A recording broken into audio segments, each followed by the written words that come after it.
hold your peace.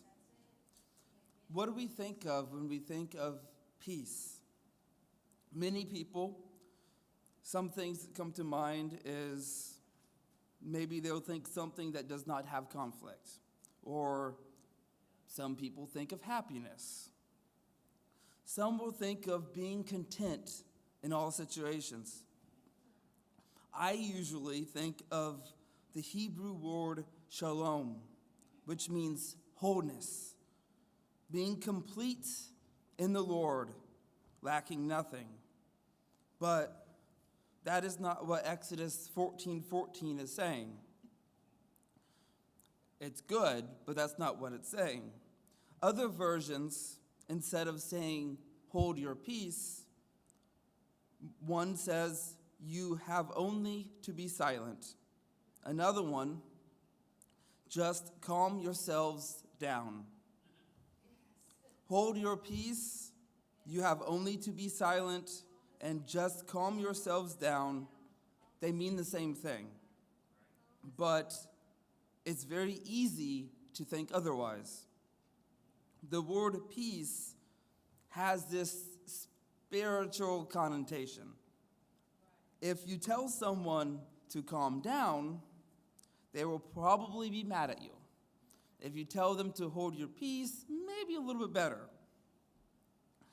People do not want to hear the words, calm down, unless maybe they're hyper. That's a little bit different.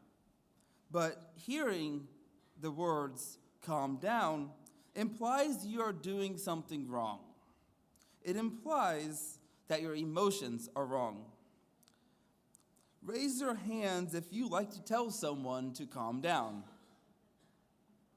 Brave people. In Exodus 14:14, that is exactly what Moses did to the people of Israel.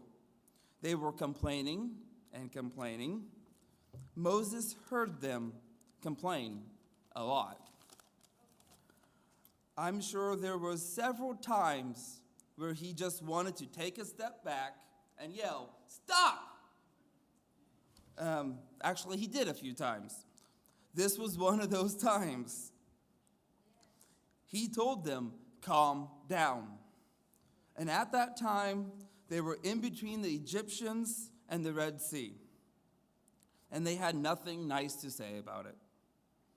They saw all the plagues. They saw the power of God. And now they are just mad at everything for this inconvenience. I don't know if they truly thought they were doomed or not. I don't know. But they didn't want to walk through the wilderness. And even though they saw all the miracles and the power of God with the plagues, they were mentally, physically exhausted. They allowed themselves to be easily irritated at the first inconvenience. And Moses told them, calm down. And shortly after, God made the Red Sea into dry land.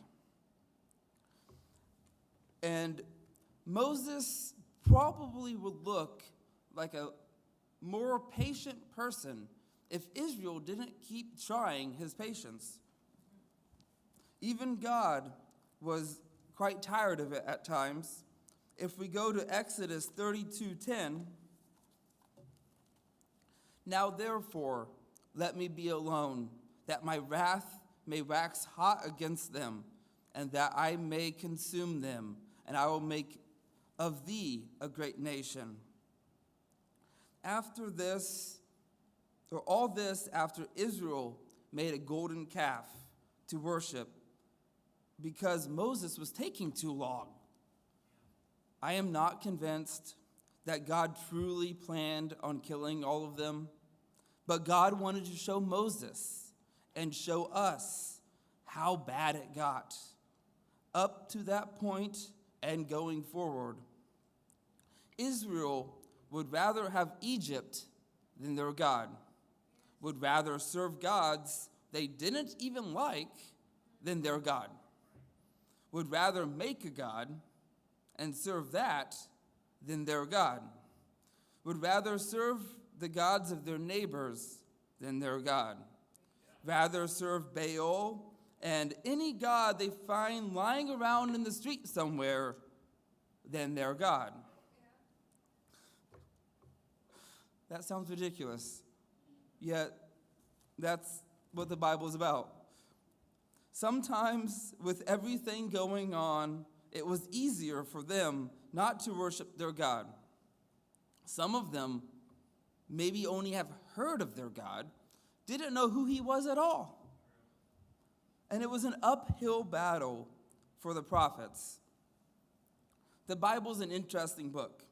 A good portion of it is God trying to convince his own people that he is indeed their God.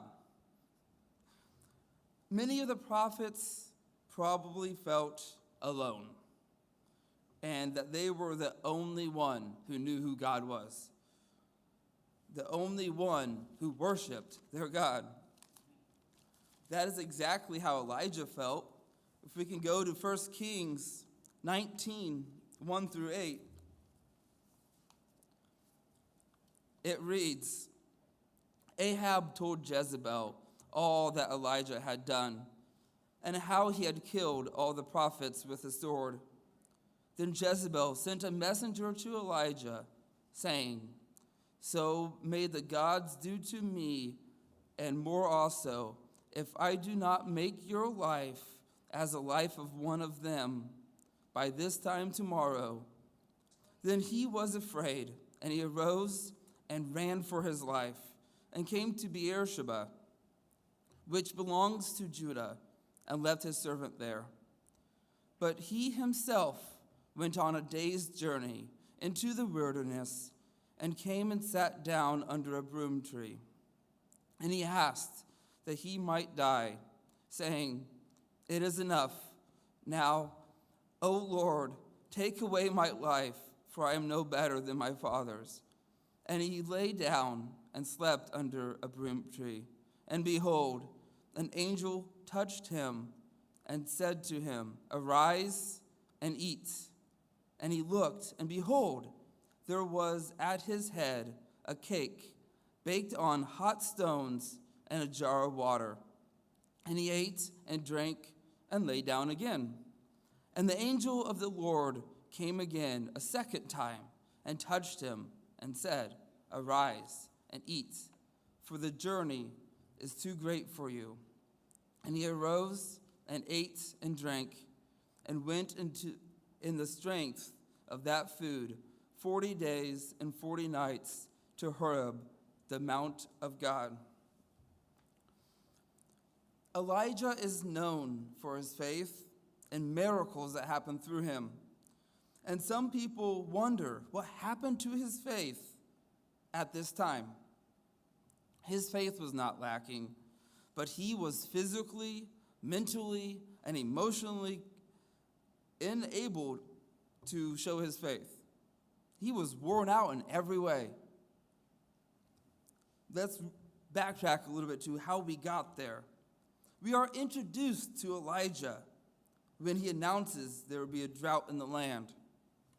King Ahab abandoned God altogether and sought his attention towards Baal. Enter Elijah. We don't know anything about Elijah before this. Just kind of, God has a prophet named Elijah. Got it. God's people abandoned him. He needed a prophet to show them who they should worship. And Elijah was the one. After he announced the drought, God told him where to go and to drink from a brook, and that God would feed Elijah with bread given to him by ravens. And off he went. And he was there until the drought dried up the brook. And God told Elijah to go, there's a widow woman that I want you to go to, and she'll provide food for you. Well, he goes over there and finds out she has one meal left, and she will be the one to provide him food. It does not appear at first that the widow even believed him. she just did it anyway. And before she made one last meal for herself and her son, she went ahead and made one for Elijah. And then did the same thing the next day. And the next day, and again, for quite a while. And the meal and the oil was not being used up. The widow expected both her and her son to die from lack of food, but that did not happen. But her son did get sick, and he died from that sickness. And Elijah prayed for him, and the Lord brought the widow's son back to life. And it's at that moment that it's like, you are the man of God. Apparently the food did not do it, but when he raised her son from the dead, she was truly convinced at this point in time. And after 3 years of drought, it was time for the drought to end. But first, a contest between Elijah and the prophets of Baal.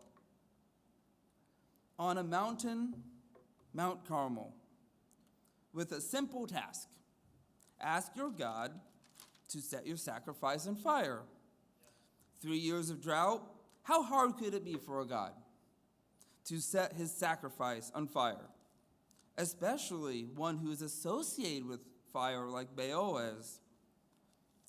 Elijah was even nice enough to let the prophets of Baal to go first. How kind of him. And they prepared their sacrifice, and they called out to Baal for hours and nothing. So they danced for hours and nothing. Maybe he is sleeping, Elijah said. Elijah was not just mocking the immediate situation, but the whole situation. Baal was the god of fertility. Yet, where has he been for this 3 years of drought? Not there. And it appears that Ahab believed Elijah was the one who caused the drought, because he asked him, "Why are you troubling Israel?" So Ahab at least thought that Elijah's God was able to cause the drought, but he still believed that Baal was the better God. Okay, then. He never questioned why Baal could not fix it. Instead, the prophets of Baal shouted louder and slashed themselves with swords and spears until the blood flowed onto the ground. Yuck. And still, nothing. And then it's time for the evening sacrifice. So a good 10 hours later, those prophets probably was pretty tired after dancing that whole time. Now it's Elijah's turn. The altar of the Lord was repaired, and he built an altar and dug a trench around it. And Elijah, after a 3-year drought, asked for water. That's reasonable, but not to drink. Even though there's a good chance he was thirsty, but instead to pour it onto his offering to God. Water was more of a luxury than it wasn't, and they really couldn't afford to waste it. There was probably several thirsty people mad at him. Why are you dumping this water on that bowl? But Elijah knew what he was doing. The sacrifice and the altar was drenched. The same sacrifice he is asking God to set on fire. And then the Lord provided fire. All those people who were probably angry about the water are now in awe. They don't know what to do. Elijah made sure that without a shadow of doubt that the fire on his sacrifice was not a fluke, not an accident, not caused by the drought or anything else. He didn't magically have some fire stored in there somewhere. The water-soaked sacrifice could not spontaneously catch on fire, or any water-soaked something for that matter. And yet it did. And it burned up the sacrifice first, and then the wood, then the stones. Not sure how that works, but it's God's fire. He can do whatever he wants. And then the dust. Sure, why not? Like I said, it's God's fire. He does not have to obey the laws of nature. He made the laws of nature. They obey him. God does what God wants to do. And oh yeah, the water evaporated. That was last.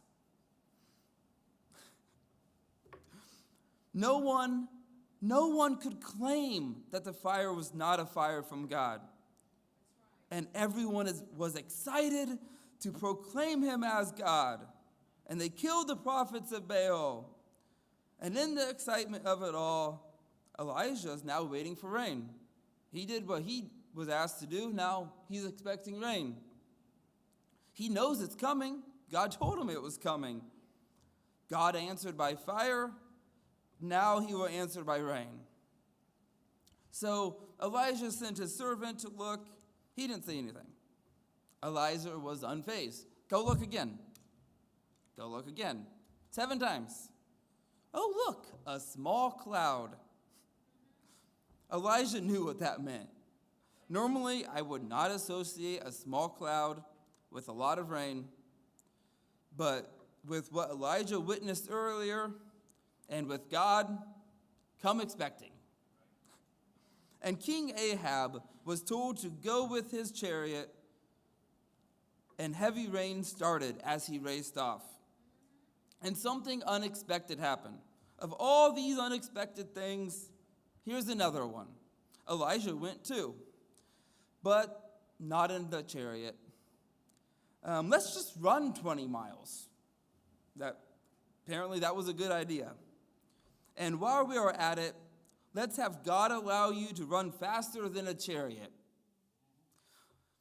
The top speed of a chariot is somewhere around 20 to 35 miles per hour. And Ahab is trying to beat the probably closer to the 35 miles per hour than the 20. Elijah ran 20 miles. That's only 6 miles shy of a marathon. The fastest marathon is right under 2 hours. Elijah's would have been somewhere between 45 minutes to an hour and 18 minutes. That's a little bit faster. And marathons have to be set up just right, the right terrain. They need enough water stations. If they do not, the marathon times would suffer. In the 1904 Olympics, the marathon had less than ideal situation. The winning time was 3 hours and 29 minutes. That is 30 minutes slower than the next slowest Olympic marathon winning time. Well, it was 90+ degree weather, and they decided one water station would be enough. Only 14 of the 32 athletes finished the race. One guy had severe internal injuries. His stomach lining burst because they were running on dust roads, and he breathed in too much dust from the clouds of dust kicked up from the officials' cars. A couple of racers were chased off the course by a pack of wild dogs. This is the Olympics. The guy who came in 4th, He got there late. He got there just in time to run. After he hitchhiked a ride from New Orleans to St. Louis, that's where the Olympics were, he ran the race in street clothes that he, at the last minute, cut off to his knees, his pants, so now they're shorts that he can run in. He did not eat for 40 hours for some reason. So when he saw an apple orchard, he decided he'd eat some apples. Well, the apples he ate turned to be rotten. He got sick, and he took a nap. After he took a nap, he got up, finished the race, and that's the guy who got fourth. The winner of this marathon, with 10 miles left, he was ahead by a mile and a half. He stopped and laid down because he was exhausted, no water, nothing. So his trainers thought it was a good idea to give him strychnine mixed with brandy. If you didn't know, strychnine is a common rat poison. They gave him rat poison to finish the race.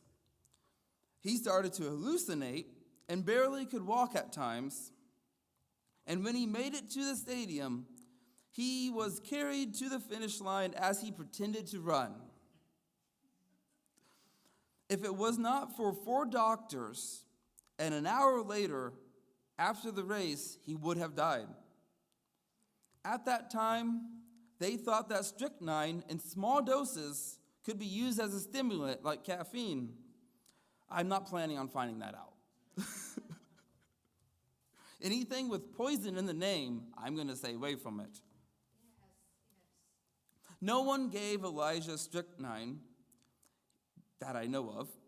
He did not eat rotten apples. He wasn't chased by wild dogs, but he did not have the best conditions. Already had a busy day, very eventful day. He is running on land that has been through a 3-year drought. He is trying to outrun a chariot, which is trying to outrun a storm. The Bible doesn't tell us if they were succeeding or not, so he could be running in the rain. And yet, he might have ran a marathon in 45 minutes with his speed. And this takes us to Jezebel, saying that she wanted him dead. 3 years of drought, fed by ravens, lived on everlasting meal and oil, raised the widow's son from the dead, easily won the challenge to Baal's prophets. God answered by fire in a way only he could do, gave the land rain, outrun a chariot, all this to be told, I am going to kill you. Elijah thought he had won. How could anyone deny God now? Look at these miracles. Israel have to come back to the Lord now, right?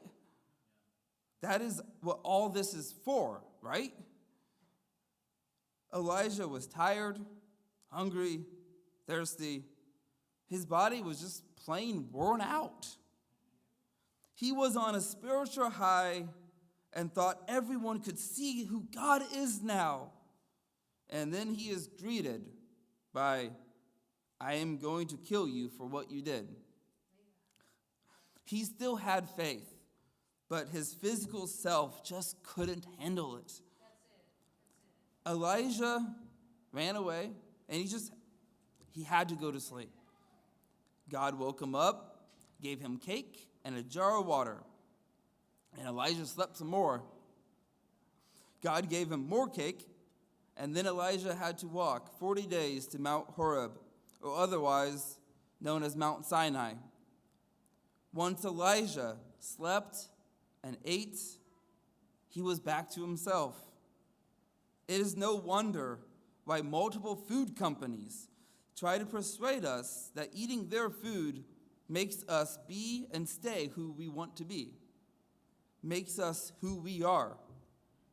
Hunger, thirst, just plain old tired, exhaustion affects affects us spiritually. And if you can help not being one of those things, or all of those things, do it. Sometimes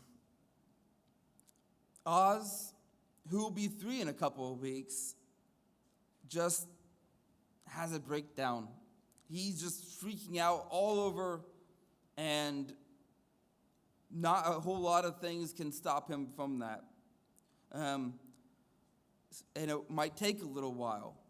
But I found out that the fastest way to get him to calm down is for me to get down to his level, get down on my knees, hold him close, put my head close to his head, and just whisper to him, "It's okay. It's okay. It's okay, buddy. It's okay." And I tell him why it's okay, whatever the situation is. And maybe just a few more times of, "It's okay. It's okay. It's okay." When he wants me to hold him, just a little bit longer after that, after I stop talking, and then he feels better.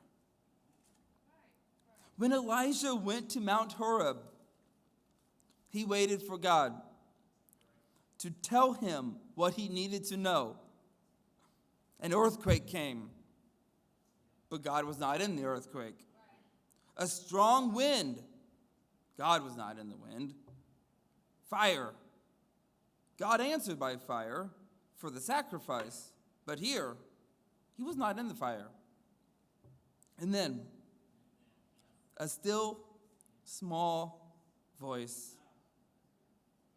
God told Elijah that he was not alone. There are 7,000 who did not bow to Baal. When Elijah was exhausted, he put the weight of the world on his shoulders. And no human outside of Jesus could do that. And he did that by the cross. But God told him, "You are not alone." Take care of yourself, Elijah. You have a job to do. But you are not alone. And we are not alone. We have a God. And we have his people. And maybe sometimes it is hard to take care of ourselves the way we need to. Life happens. There's some things we just can't avoid. We could try to eat right all the time, try to get enough sleep, even though sometimes our body just decides not to sleep. We can try to make sure we're not exhausted, but stuff happens. Sometimes there's just too much going on. And sometimes we see all these miracles that God does, and we think something has now happened, and just like Elijah, wait, I didn't win? What happened? How can they not see that? We're on the way, and then it just kind of cut it off. And now we don't know what to do with our exhaustion. We're hungry, we're tired, and we just kind of freak out, like Elijah did, underneath that broom tree. We don't know what to do. And if God could do what he did to Elijah, to all of us sometimes, just put us to sleep, wake us up for some cake and some water, that would be fantastic. But he can't do that all the time. But if you let him, that's when God comes in a still, small voice. It's when God comes down to our level. He gets on his knees, holds us tight, puts his head close to ours, and whispers, "It's okay. It's okay. You are not alone. Everything will be okay. I am here.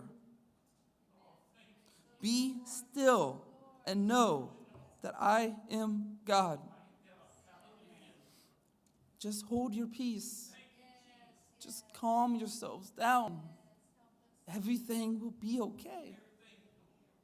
God knows what he's doing. Even if it's just to hold us. And after we hear him, we just stay in his arms just a little bit longer. And we relax. And like Elijah, after he slept, ate some cake, drank some water, slept some more, we feel better. We know that God is here, even through our exhaustion, us being tired, hungry, just worn out. We don't know what's going on, but we have God, and he is ready to hold us and to make sure we know that we are not alone.